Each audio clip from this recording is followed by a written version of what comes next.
Hey guys, welcome back for another Jedi Journal entry. Today we will look at the Chosen One himself, Anakin Skywalker, and his track record of wins and losses, and the development of the most powerful Force wielder in all of Star Wars. Attack of the Clones begins 10 years after the events of The Phantom Menace. This means that Anakin has been training alongside Obi-Wan Kenobi in the Jedi arts for the past 10 years. Anakin reveals his private insights to Padme when they are together in her apartment that he is truly ahead of Obi-Wan. In some ways. A lot of ways. I'm really ahead of him. We certainly see an impressive display of ability from Anakin in his first action sequences of the movie. Unparalleled precision with his lightsaber. Talented piloting like in The Phantom Menace. Pull up, Anakin! Pull up! And a strong physical capability.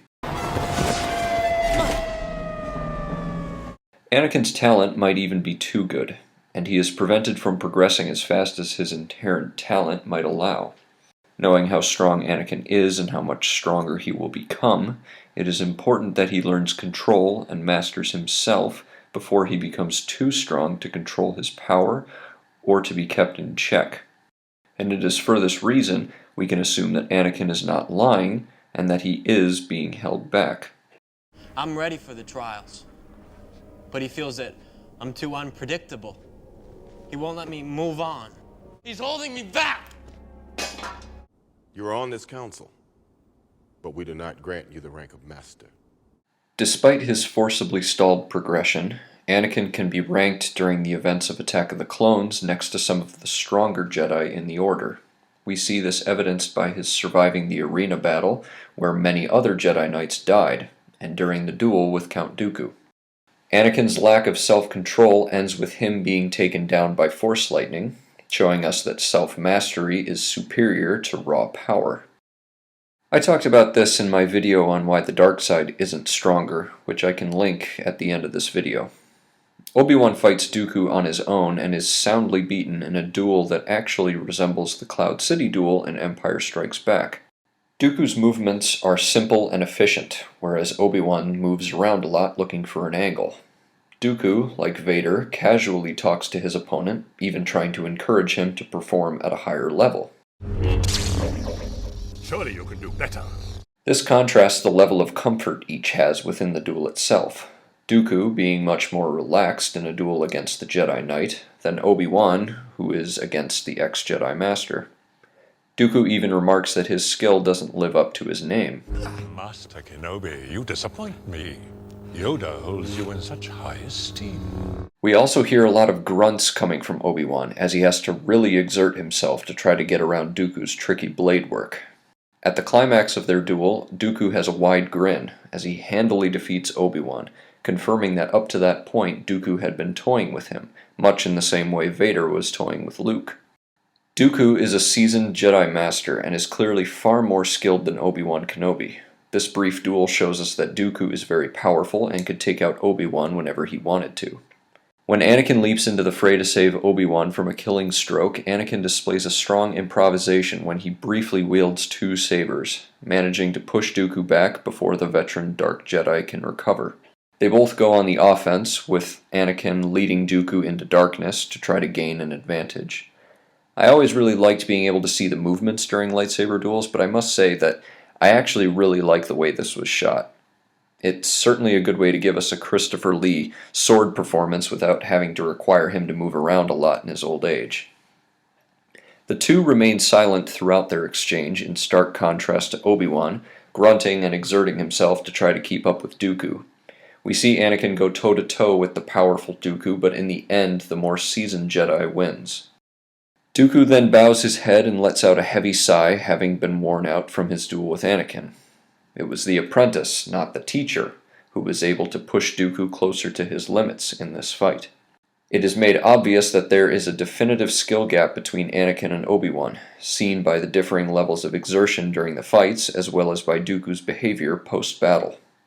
Count Dooku was apprenticed to Master Yoda himself, and was one of the strongest in the Order during his time there, and would still sit above many of the Jedi in the Order barring Yoda and possibly Mace Windu, though the latter is up for debate. Given that Anakin was able to go toe-to-toe with Dooku, we can determine that Anakin is below this level. But since Dooku had a harder time defeating him instead of Obi-Wan, we can also determine that Anakin is above his master. Anakin's defeat is due to his lack of the sufficient skill and experience to defeat a seasoned ex-Jedi master of the highest caliber. But since Anakin was able to hold his own against such a warrior, we can definitively say that Anakin is not weak, even by this point in the story. Revenge of the Sith takes place 3 years after the end of Attack of the Clones. During his duel with Dooku on board the Invisible Hand, Anakin remarks that his own power has doubled since their last duel. My powers have doubled since the last time we met, Count. Depending on whether you hold the new Clone Wars series or the old Clone Wars timeline as canon, this could be referencing either their movie duel on Geonosis, or it could be referring to their battle the previous week. For this video, we will assume it refers to the former. Anakin's combat abilities have doubled since the end of Attack of the Clones. This kind of progression is believable for someone like Anakin, who is above the natty limit, or natural limit, when it comes to his connection to the Force. Anakin is a kind of supernatural entity, born of the Force itself, and his connection to the Force is twice as strong as the next Force wielder, like the Emperor or Yoda, who each represent the peak of the natural limit a traditionally born Force-sensitive is capable of. Not saying Anakin is twice as strong as Yoda or Sidious at this point, but that he has the potential to do so. As we see with his son Luke, a stronger connection to the Force allows one to progress much faster than someone who does not have a strong connection. Just like someone with a natural talent for drawing will progress a lot faster than someone who does not have a natural drawing talent. Practice is still required, as raw talent alone won't get you where you need to go, hence the need for training in the ways of the Force. Luke, you must complete the training. I feel the Force. But you cannot control it. I'm looking forward to completing your training. Join me, and I will complete your training. But I need your help. I've come back to complete the training. No more training do you require. All because of your training. Now that they are in wartime, Anakin and Obi-Wan will have been sparring more and upping their combat training regimen together, while at the same time fighting in battles across the galaxy that have fed Anakin's combat experience. Anakin leads the assault until the superior Dooku incapacitates Obi-Wan. While tapping into the dark side, Anakin is able to rather quickly overpower Dooku and defeat him. Utilizing the dark side allows Anakin to have access to his latent potential within the Force, and it is clearly too much for Dooku. Anakin is still seen to be out of breath at the end of the conflict, which is understandable, given that Dooku is one of the best in the Jedi Order, but even with that level of skill and power, he was no match for what Anakin brought to the table. Anakin's raw power, natural talent, and training have all begun to merge by Episode 3, making him one of the best in the entire Jedi Order. This would serve him well as he executes Operation Nightfall on the Jedi Temple and kills innumerable Jedi, further solidifying his ranking atop the pecking order. Anakin would even boast to Padme later that he could defeat the Emperor himself, who sits as the strongest the Sith and the dark side have to offer. There are many theories on who might actually win in this scenario, and I honestly think it's a toss-up. I definitely think by that point in the movie that Anakin was at his strongest. Utilizing the dark side and having access to his full power, granted while forfeiting much self-control, could make him stronger than the Emperor.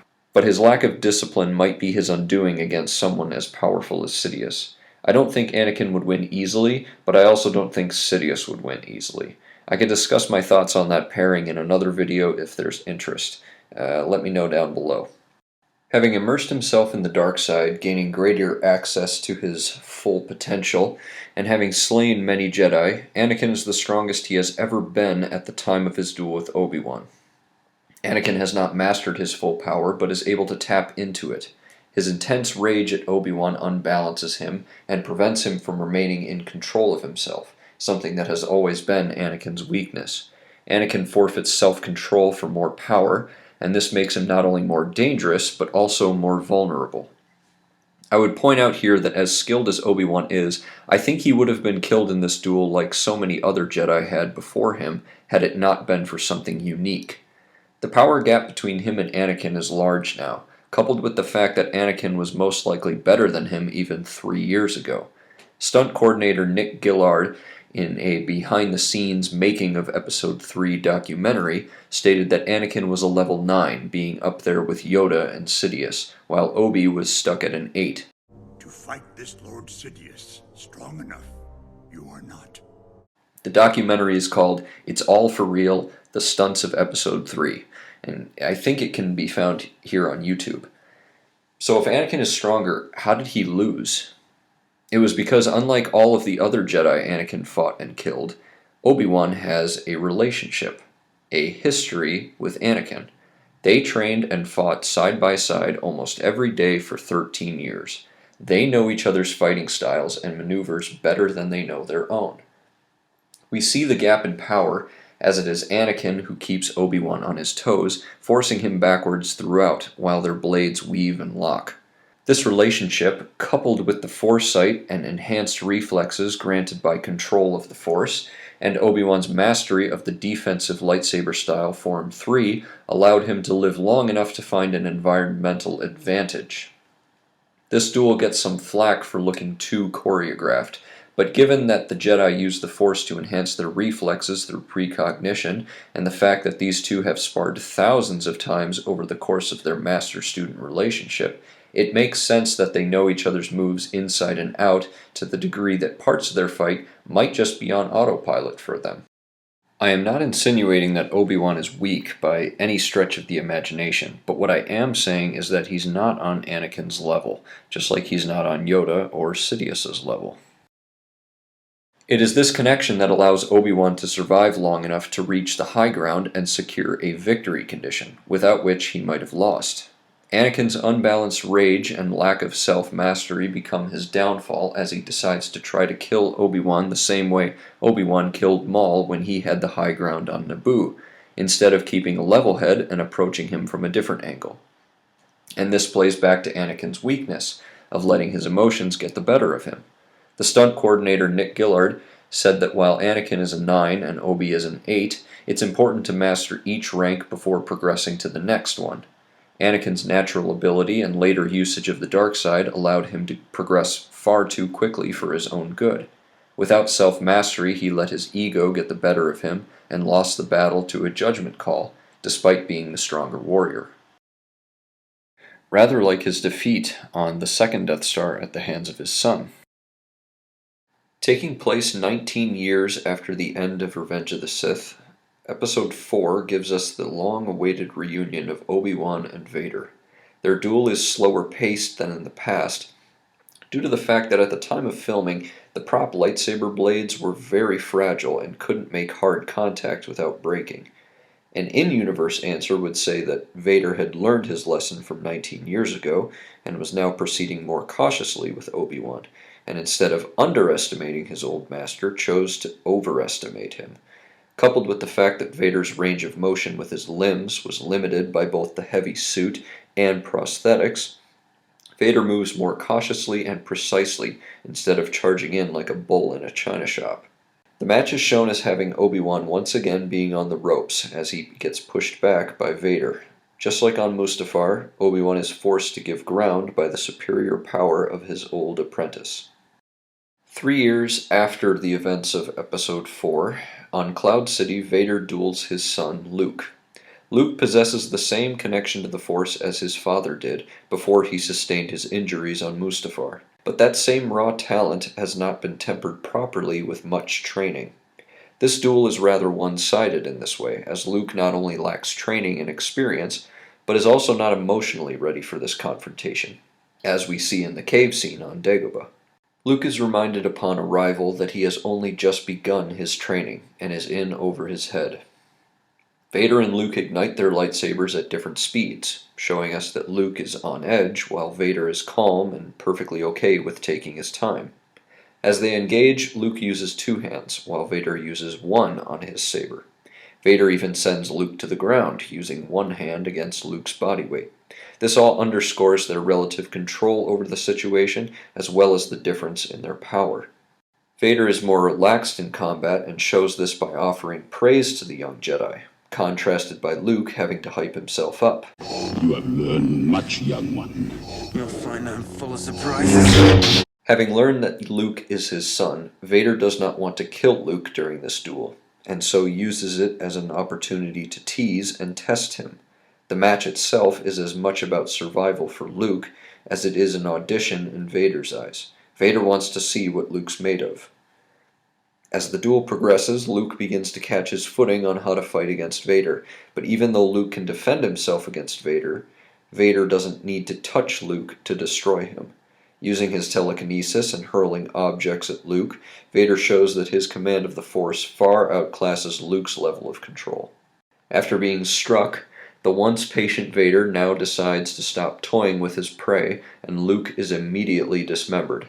This is done just a few seconds after Luke hits Vader, making him get serious. We can see that this is something Vader could have done at any point in the duel, given how quickly it happens. Once Vader makes the decision to end the fight ends. Vader severing Luke's hand holding his father's lightsaber rhymes with Anakin losing his limb, but it also psychologically severs his connection to his father, or to the man Luke perceived was his father.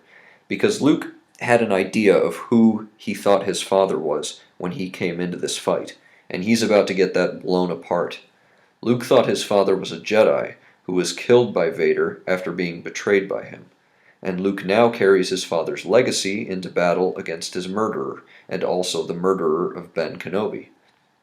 Luke losing the hand holding the lightsaber symbolically and psychologically severs his connection to his father and his father's legacy. Now it's just Luke and Vader, no Anakin. This dismemberment precludes the revelation of Vader's true identity, which coincides with Luke losing his connection to his father and forming a new one with Vader.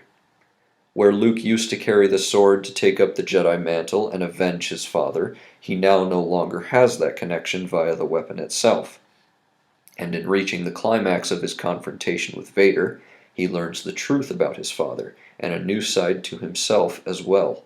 Luke is no longer the son of a good and capable Jedi Knight, but is actually the spawn of Vader.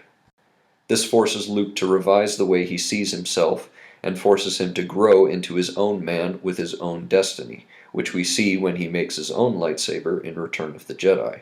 Revising the image he holds of himself causes him psychological or existential pain.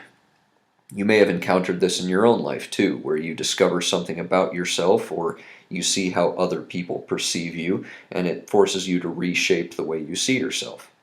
That can be a painful process because it means killing off parts of ourselves that we once held to be true, but now no longer can because of the new information.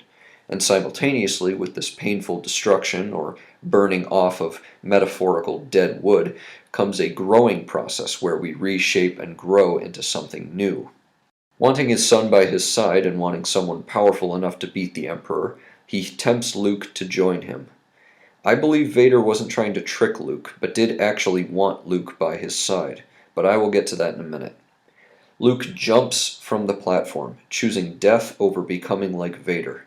Luke would rather fall to his death than become like Vader. This hits Vader hard, as he is confronted with how someone close to him truthfully perceives him, and it serves to remind him of how far he has fallen from the man he once was. When Vader realizes Luke is alive and aboard the Millennium Falcon, he reaches out to Luke. Luke, Father. son, come with me. But a quick fix to the hyperdrive rips his son from his grasp. Vader looks away but gives a second glance back out the window. I would argue that Vader looked away and Anakin looked back, but that's neither here nor there. Anakin and Vader switch places more often in Return of the Jedi than in Empire, but it's still interesting. Having lost his son yet again, Vader retreats to solitude. The Imperial officers of his ship look on in shock, waiting someone to be strangled, as they have throughout the entire movie. They have been afraid of Vader over even making the smallest mistake, and are right to expect that he will come at them over something as big as this, but there is no dialogue, no response from Vader. Vader's mind is too preoccupied with thoughts of his son, and the man he himself used to be. He strides off the command bridge deep in thought about his son being able to resist the temptation the way he could not all those years ago. Vader in this fight was clearly the stronger duelist, and was perfectly content to let the match drag on so that he could test his son's mettle. 9 months to a year later, we come to Return of the Jedi, named so for the return of Anakin Skywalker from within Vader. Luke has constructed his own lightsaber, and this symbolizes his development into becoming his own man, and he now meets Vader as an equal. Luke sheds the teachings of his Jedi mentors who are telling him to kill his father, and we see this shedding done physically when Luke removes the Jedi robe from on top of his black suit when he leaves to convert Vader on Endor. At the landing pad, Luke no longer wears the robe, and this symbolizes how he is choosing to ignore the wisdom of Ben and Yoda, the traditional Jedi Knights, who are telling him to kill his father. Luke tries to get Vader to come away with him, much the same way Padme had pled with Anakin on Mustafar, but the answer is the same. Luke, at the risk of his own life and limb, points out the conflict he feels within Vader, and tries to get him to act on that goodness buried deep inside. Vader, or you could argue Anakin, somberly responds, "It is too late for me, son," showing that he does not think he can be redeemed or is even worthy of redemption. This conflict Vader is feeling has him unbalanced yet again, as the two of them enter combat on board the second Death Star. Luke points out the conflict within Vader and tries to play defense. Your thoughts betray you, Father. I feel the good in you, the conflict.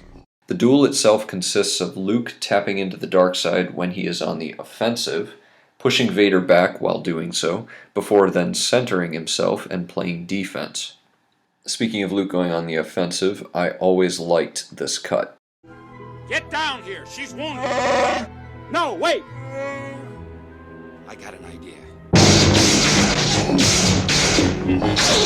Luke's skill has definitely grown, as we saw both during the battle at the Sarlacc pit and the speeder chase on Endor.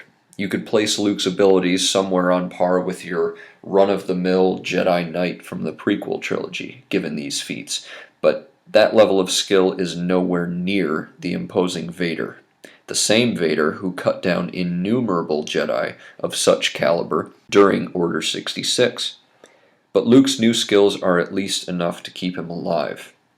In a previous video, I hyped Luke a bit much when discussing this duel, and I didn't really discuss Vader or give him his due or explain why he wasn't able to hold his own against Luke at the very end.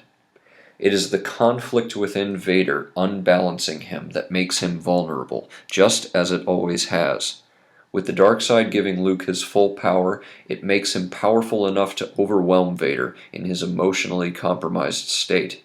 Luke refuses to fight, but Vader coaxes the dark side out of him for a final time by threatening his sister. Unleashing his full power on the conflicted Vader, Luke pummels him into submission. In this instance, it was once again Vader's inner conflict that became his downfall, and was not a byproduct of lack of skill or power. One of the lessons to be learned from Anakin's story is the importance of self-control. Without it, we are easily manipulated, and even toppled by forces we encounter. Anakin's greatest weakness is his inability to control his emotions, and how easily he surrenders control over to them. Had Anakin been better able to control himself, he might not have lost as much. Perhaps if Anakin had adopted the Stoic practices used by the Jedi more thoroughly, he could have gone on to achieve his true potential, and bring balance to the Force without having to become Darth Vader. Well, this concludes my thoughts on Anakin's strength level in Star Wars. This was my longest video yet, so if you made it to the end, thank you so very much, and I hope you enjoyed it. If you did enjoy what I had to say, click the like button down below and subscribe for more of my content, which should be coming soon. If you want to receive notifications of when that will be, hit the little bell icon down below as well so you won't miss the next one. Thanks for sticking around, and I'll see you all next time. May the Force be with you.